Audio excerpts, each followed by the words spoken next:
Hello, good morning. My name is Chris Brown. I'm the Vice President of Policy and Research with the Common Sense Institute. Thank you again for your time and joining us this morning. CSI is a nonpartisan research organization dedicated to the protection and promotion of Colorado's economy.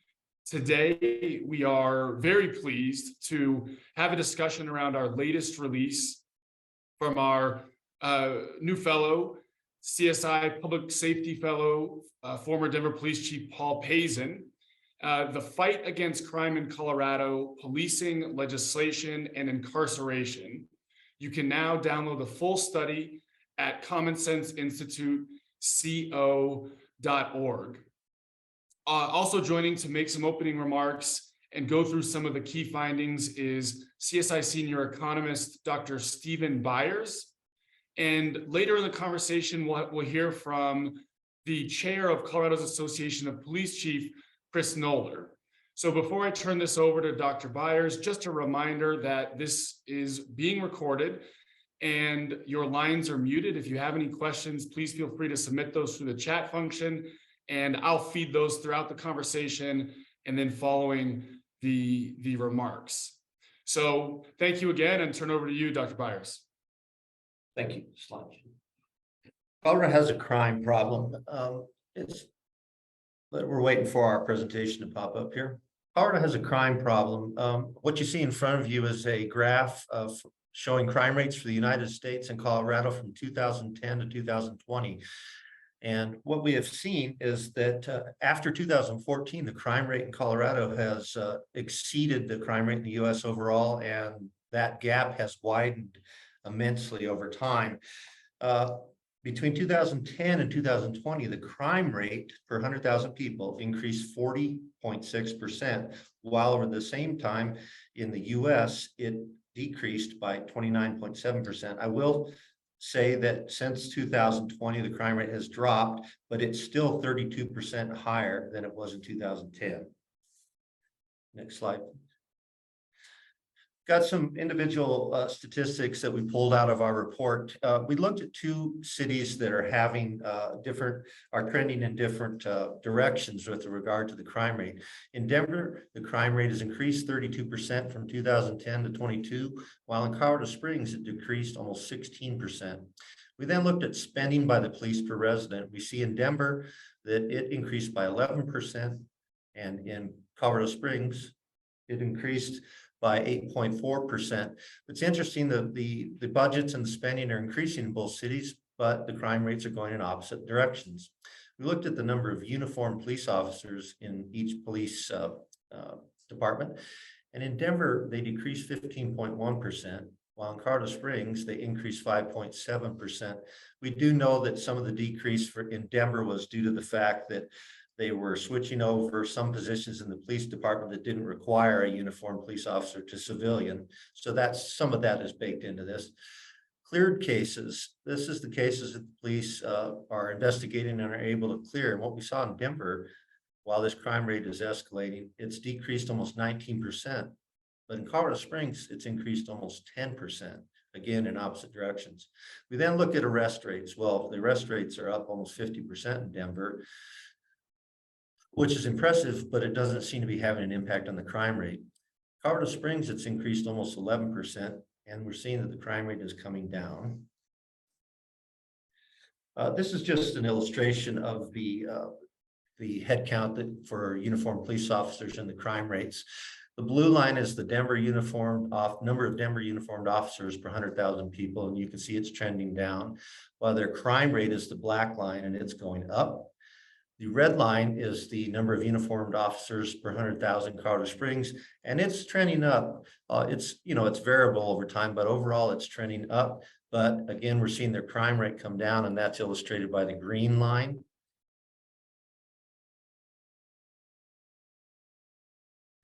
All right.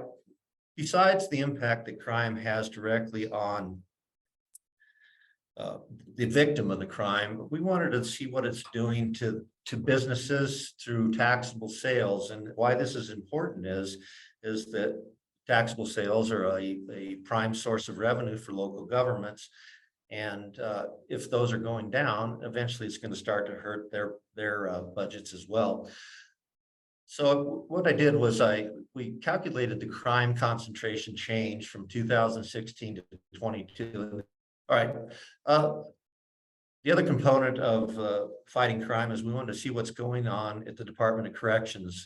So as the crime rate has increased 32%, as you can see by that black line on this, the incarceration rate in Colorado, represented by the blue line, has dropped 28%. So the crime rate's up 32%, but the prison population's dropped 28%. Anecdotally, I would expect the prison population to not be going down at a time when you've got crime going up. Now I'm going to pass on the discussion to Chief Payson and Chris Noller. Well, hello, everybody. It's an honor to be here. I definitely want to thank Dr. Byers and his amazing work, as well as Cole Anderson and Andy Archuleta for their work on this report. I'm truly honored to be the Public Safety Fellow for the Common Sense Institute. This is where we have an opportunity to take a nonpartisan approach to addressing the challenges that are facing Colorado, whether that's our education system, housing, homelessness, water, and crime and justice. And this report reveals that Colorado has a significant crime problem. One area that I want to highlight is crime rate. This is crimes per 100,000 residents. So very early on, folks are going to dismiss and say, hey, crime's up 32%, and our population grew at a similar rate. This accounts for population growth. So it's 32% increase per 100,000 residents. And that is something that we have to take a look at. Most of the country, FBI statistics show that 40 states have had a decrease in crime, and Colorado is one of only a handful that shows an increase. Only 3 states had a higher increase than Colorado. Colorado leads the country in auto theft. We're second in the country in property crimes. We're fourth in the country in total crimes. And this report looks to identify many of the challenges that we are facing in our state so we can work to address these issues. If we had similar types of problems in our education system, if we were one of the worst states as far as trying to educate our young people, then parents across the state would be demanding change. Well, this is public safety. This is the vibrancy of the people here. And so just like we need people to stand up and say, hey, we need to fix things, that's what this report outlines. It outlines what the challenges are, whether it's the 42 legislative challenges over that time frame that have tilted the scales of justice towards the offenders, or if it's the lack of having guardians or police officers to address the issues, and the other aspects of the criminal justice system. So as you've seen, the dramatic increase in arrests, but if nobody is being prosecuted, if the courts aren't holding individuals accountable, if there's not adequate supervision for parole and probation, then of course we're going to see increases in crime.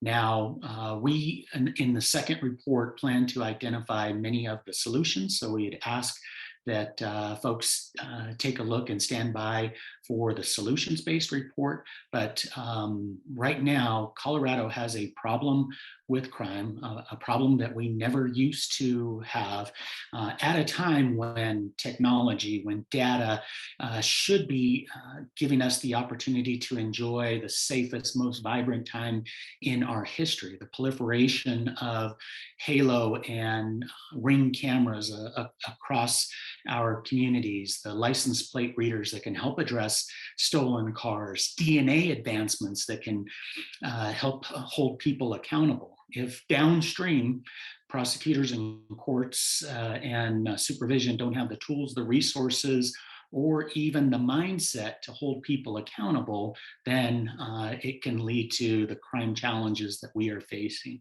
So I want to reiterate, this is crime rate. This is an equal comparison state versus state, and it accounts for any type of population increase.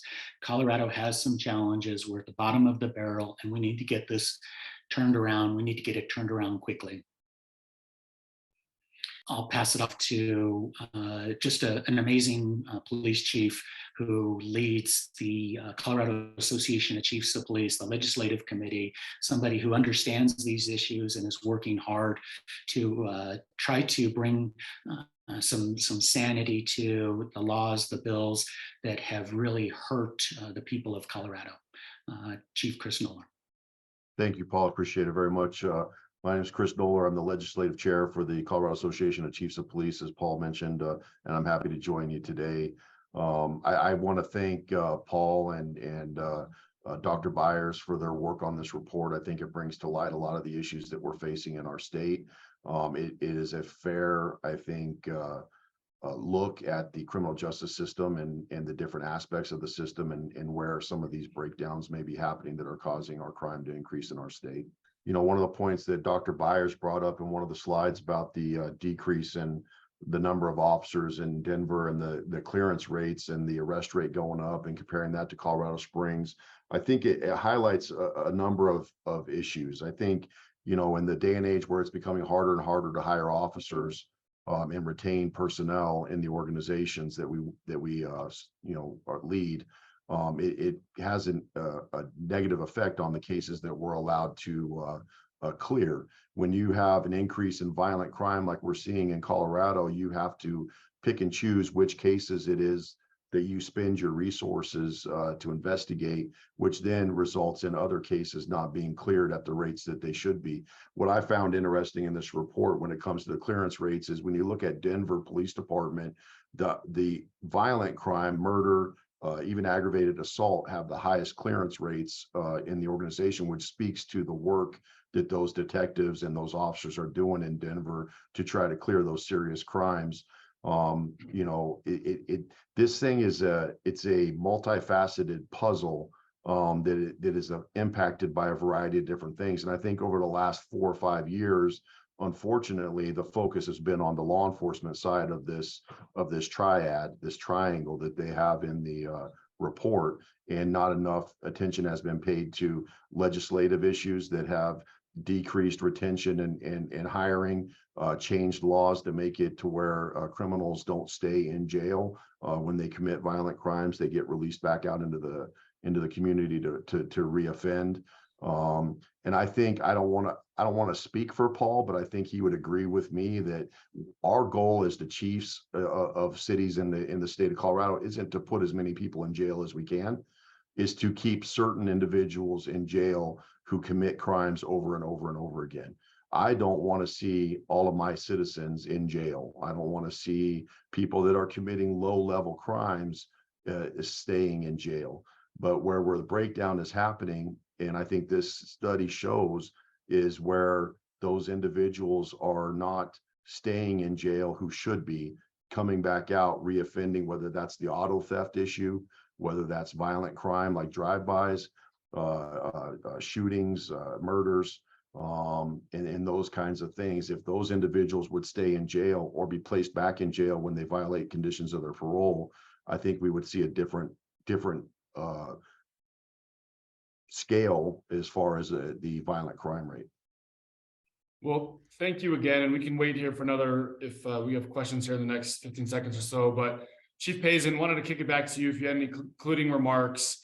And just a reminder for those on the call that we will be sharing a recording. You can find the report online at commonsenseinstituteco.org.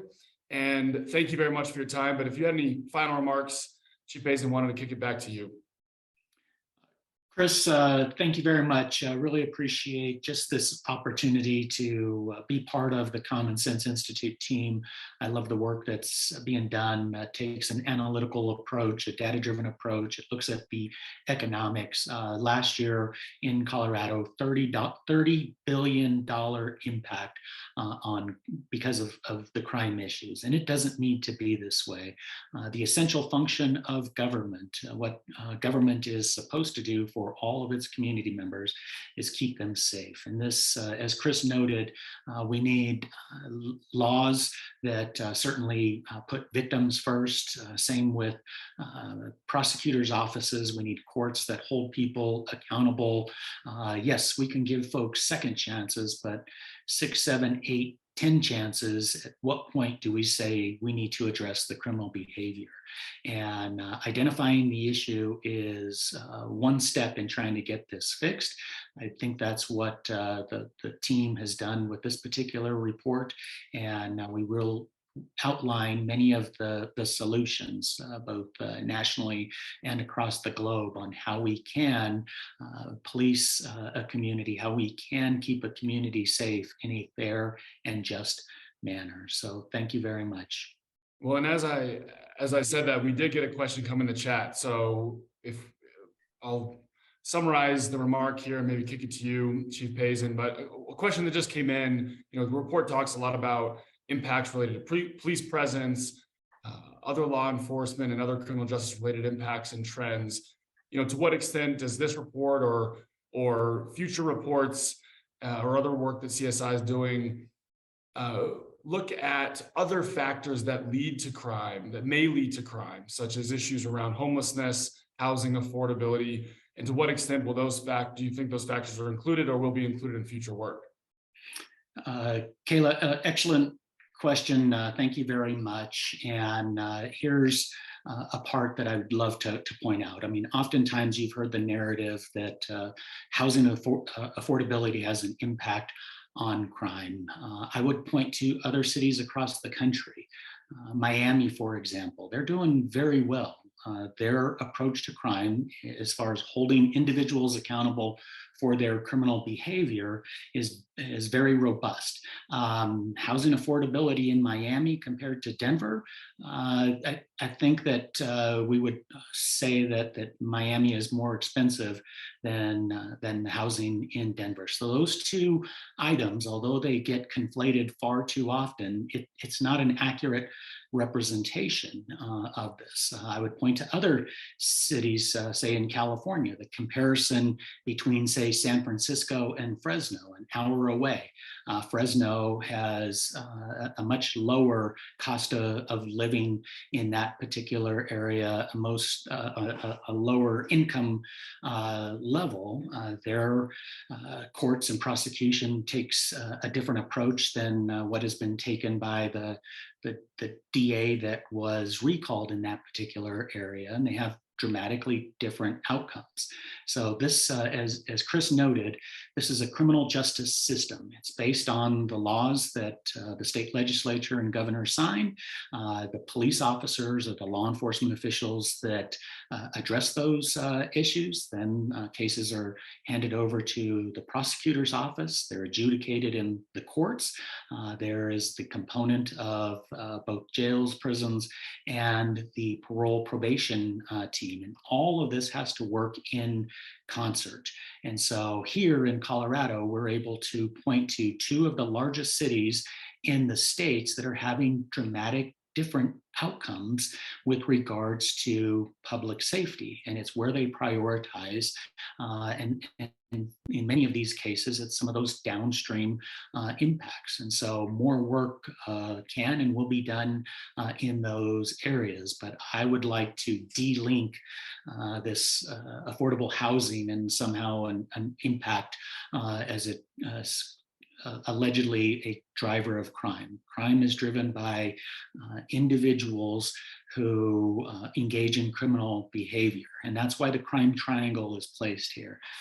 The crime triangle, a motivated offender, there has to be a target or a victim, and the opportunity or a time and place when those intersect. So having more uniformed police officers can prevent that from occurring. On the offender side of the equation, if you reduce the parole population by 50%, if you reduce the prison population by nearly 30%, then there's more of those opportunities when a motivated offender would come in contact with a target or a victim, and that time and place has increased. And there's lots of research, national research on this. Thomas Abt writes well on this particular topic, but we have to address that crime triangle. We have to start holding individuals accountable for their criminal behavior and de-link this affordable housing aspect of it. Well, thank you very much. Thank you again for the response. Thank you for the question. And you know, if there is any follow-up, I'm sure we'd be happy to answer any additional questions. But to you, Chief Pazin, Dr. Byers, and the rest of the team, thank you for the great work. Thank you, Chief Noller, for joining us today. And we hope to continue this conversation and look forward to your future work. Thanks, Chris.